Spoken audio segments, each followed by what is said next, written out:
보화를 담은 질그릇 같은 참된 사역자는 마치 세상의 모든 것을 초월한 것처럼 살아갈 것처럼 보입니다. 그런데 바울도 사역을 감당하면서 바라는 것이 있었고 얻지 못할까 두려워하는 것도 있었습니다. 그런데 그것은 세상적이거나 이기적인 것이 아니었습니다. 오늘 말씀은 고린도후서 12장 11절부터 21절이고요. 그 중에서 16절부터 19절까지 읽겠습니다. 하여간 어떤 이의 말이 내가 너희에게 짐을 지우지는 아니하였을지라도 교활한 자가 되어 너희를 속임수로 취하였다 하니 내가 너희에게 보낸 자 중에 누구로 너희의 이득을 취하더냐? 내가 디도를 권하고 함께한 형제를 보내었으니 디도가 너희의 이득을 취하더냐?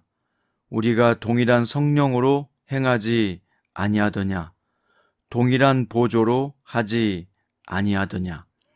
너희는 이때까지 우리가 자기 변명을 하는 줄로 생각하는구나. 우리는 그리스도 안에서 하나님 앞에 말하노라.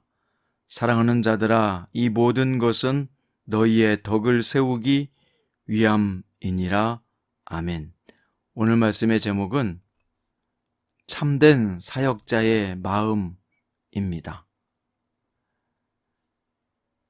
자신을 높이지 않았던 바울도 사역에 대한 자부심은 있었습니다. 그는 다른 사도들에 비해 전혀 부족하지 않다고 11절과 12절에서 말합니다. 또한 그는 자비량 사역을 하면서도 다른 데서 사역할 때에 비해서 사역에 소홀하지 않고 열심을 내었다는 자부심도 있었습니다. 아무래도 고린도는 부유한 도시였기 때문에 바울의 대적들 중에는 고린도 교회에서 재정적 지원을 구하는 자들이 있었을 것입니다. 그러나 바울은 오직 고린도 성도들의 영혼을 섬기기 위한 사역을 했고요. 재물을 얻고자 하지 않았다는 자부심을 가지고 있었습니다. 그에게 이런 자부심이 없었다면 예루살렘 교회를 돕는 연보를 당당하게 독려할 수 없었을 것입니다. 아무런 욕심도 없어 보이는 참된 사역자도 영혼을 얻고자 하는 사랑받고 함께 기뻐하고 싶은 선한 욕심은 있게 마련입니다. 한 명 더 구원하고 한 명 더 섬기고 싶은 욕심, 이런 거룩하고 선한 욕심을 우리 모두 품었으면 좋겠습니다. 이어서 바울은 깨끗함에 대한 자부심이 있었는데요. 바울의 대적자들 중에는 바울이 교활한 속임수로 이득을 취했다고 주장하는 자가 있었던 모양입니다. 이는 아무 증거도 없는 비난이었기에 바울은 자신이나 동역자 디도가 교회로부터 어떠한 이득도 취한 적이 없음을 단호하게 주장했습니다. 이는 쉽게 증명되는 일이었기 때문에 바울은 길게 이야기하지 않습니다. 만약 바울이 도덕성이나 정당성에 대한 오해를 받는 문제가 교회에 아무런 영향을 끼치지 않았다면 굳이 자신을 변호하는 글도 쓰지도 않았을 것입니다. 그러나 자신이 부정당하면서 자신이 전한 복음까지도 배척당할 수 있기에 바울은 교회에서 덕을 세우기 위해 자신을 변호했던 것입니다. 이처럼 바울과 그 동역자들은요, 복음의 걸림돌이 될 만한 일은 전혀 하지 않았다는 자부심이 있었습니다. 하나님은 이런 사람을 높이십니다. 자, 이제 마지막 20절에서 21절은 바울의 두려움입니다. 참된 사역자는 앞에서 말한 선한 욕심이 채워지지 못하고 그 자부심이 무너지는 것, 곧 성도들이 성장하지 않고 죄에 빠져 분쟁하는 모습을 보기가 두렵습니다. 바울은 다시 고린도에 갔을 때 서로 기대하는 모습을 보이지 못할까 두렵다고, 즉 서로 좋은 모습으로 만나지 못하게 될까봐 두렵다고 말했습니다. 또 그들이 과거에 지었던 죄 가운데 돌아갈까 두려워하고 있습니다. 바울은 지금까지 사람들이 그를 낮추고 비난하는 것은 두렵지 않다고 말했는데, 하나님이 자신을 고린도 성도들 앞에서 낮추시는 것은 두렵다고 말했습니다.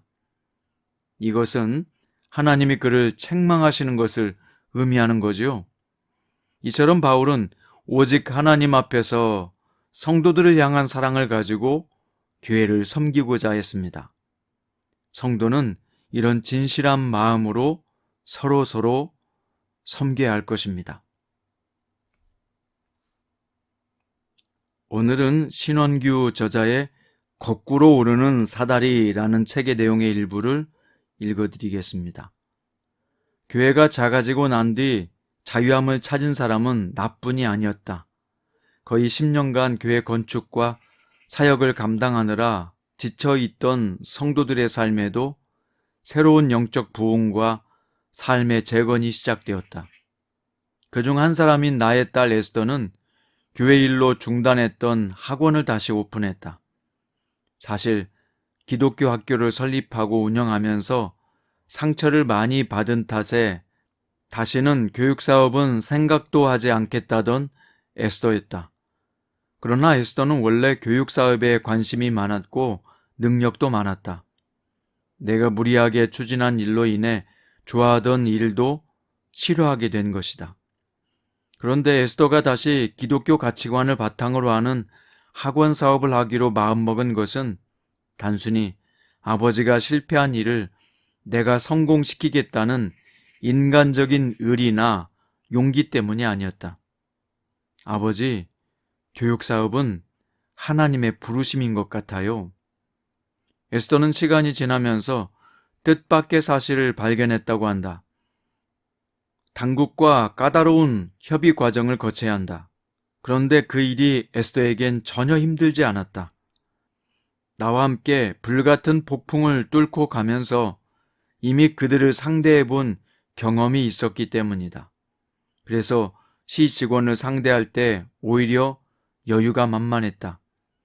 모든 것이 끝난 뒤 나는 새로운 사명인 구화사역과 선교 목회의 지원 사역을 시작했지만 에스더는 다시 그 자리로 돌아가게 된 것이다.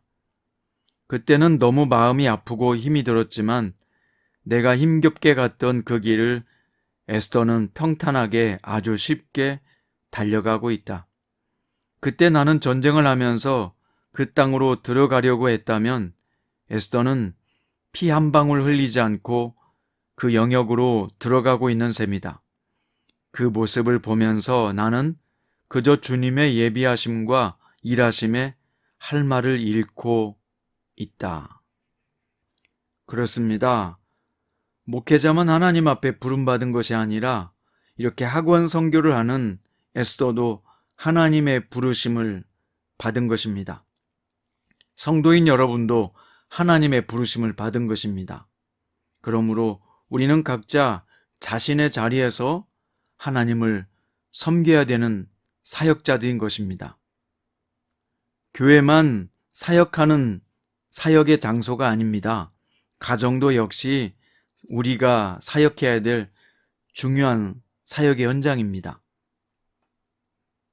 우리는 건강한 가정, 건강한 교회를 세우기 위해서 모두가 서로 섬기는 참된 사역자가 되어야 합니다. 한 영혼이라도 더 구하고 싶은 욕심, 한 명이라도 더 영적으로 성장하기를 바라는 욕심, 언제나 주님 앞에서 깨끗하다고 말할 수 있는 자부심, 교회가 바로 서지 못할까 근심하는 마음을 품은 성도들이 많을 때 교회는 그리스도 예수의 몸으로서 영광을 온전히 드러낼 수 있습니다. 오늘 여러분과 저가 가정과 교회에서 참된 사역자가 되기를 주님의 이름으로 축원드립니다. 기도드립니다.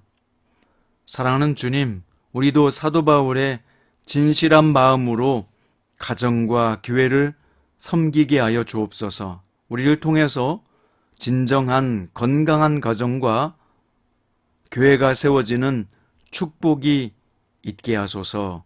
예수님 이름으로 기도드립니다.